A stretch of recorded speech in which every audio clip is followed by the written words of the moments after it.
महाराष्ट्र विधानसभा चुनावों के नामांकन की प्रक्रिया खत्म होने के बाद सियासी रण की तस्वीर काफी हद तक साफ हो गई है।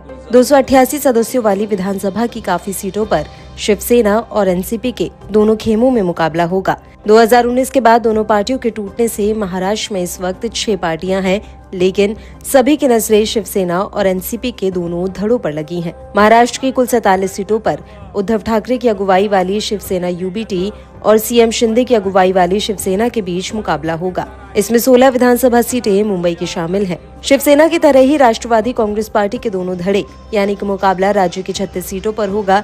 अजीत पवार की अगुवाई वाली एनसीपी ने 35 मौजूदा विधायकों को मैदान में उतारा है, जबकि शरद पवार के नेतृत्व वाले गुट ने 15 मौजूदा विधायकों को चुनावी मैदान में उतारा है। एनसीपी बनाम एनसीपी की लड़ाई का मुख्य केंद्र बारामती है, जहां पर शरद पवार ने अजीत पवार के सामने उनके भतीजे को उतार दिया है। महाराष्ट्र में पिछले 2.5 साल में टूटी इन दोनों पार्टियों की लड़ाई को असली लड़ाई के तौर पर देखा जा रहा है, क्योंकि विधानसभा स्पीकर ने अपने फैसले में शिंदे और अजीत पवार की अगुवाई वाली राष्ट्रवादी कांग्रेस पार्टी को रियल एनसीपी और शिवसेना करार दिया था। अब देखना यह है कि जनता किसे रियल पार्टी मानती है।